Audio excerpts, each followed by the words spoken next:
মোৰ অভিযোগ মানে যোৱাকালি যেতিয়া মনোনয়ন পত্ৰ দাখিল কৰে দাখিলৰ সময়ত মই লাহৰীঘাট উন্নয়ন খণ্ডৰ কাৰ্যালয়ত গৈ পেলাই এজন শিক্ষকক মই প্ৰত্যক্ষ কৰোঁ। কি নাম শিক্ষকজনৰ নাম হৈছে ছবিকুল ইছলাম।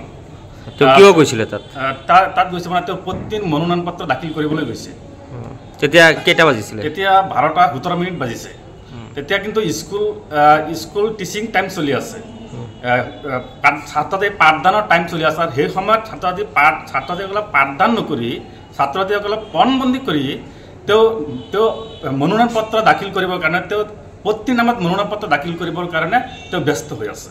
গতিকে মই আজি মই দেখুৱাব বিচাৰিছোঁ যে চাওক, এই শিক্ষকজনে এনেকৈ তেওঁ প্ৰতি নামত মনোনয়ন পত্ৰ দাখিল কৰিবৰ কাৰণে তেওঁ লাইনত থিয় হৈ পেলাই মনোনয়ন পত্ৰ দাখিল কৰি আছে।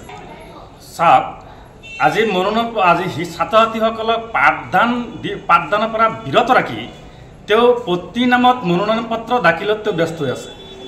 আৰু আজি মই তেখেতৰ মই সচেতন সেই গাঁৱৰ এজন সচেতন নাগৰিক হৈছে মোৰ এইটো বস্তু দৃষ্টিগোচৰ হৈছে। আৰু তাৰ ফলত মই কি কৰিছোঁ, এপ্লিকেশ্যন কৰিছোঁ প্ৰাথমিক শিক্ষাকেন্দ্ৰ লাহৰীঘাট প্ৰাথমিক শিক্ষাকেন্দ্ৰলৈ মই এটা এপ্লিকেশ্যন কৰিছোঁ।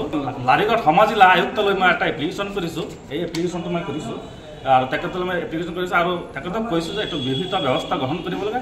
আৰু মই এই সাংবাদিক মাধ্যমৰ জৰিয়তে মই এটা কথা অনুৰোধ কৰিব বিচাৰি আছোঁ যে তেখেতৰ ওপৰত শাস্তিমূলক ব্যৱস্থা ল'ব লাগে, আনকি নিলম্বন কৰিব লাগে। যিহেতু তেওঁ পাঠদান এৰি পেলাই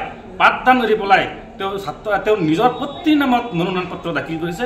গতিকে মই আজি এই সংবাদমেলৰ জৰিয়তে মই শিক্ষা বিভাগ তথা মুখ্যমন্ত্ৰী আৰু শিক্ষামন্ত্ৰীলৈ মই অনুৰোধ কৰিছোঁ যাতে তেখেতক কঠোৰৰ পৰা কঠোৰ শাস্তি দি তেখেতক মানে উপযুক্ত শাস্তি দি নিলম্বন কৰি তেখেতক স্কুলৰ পৰা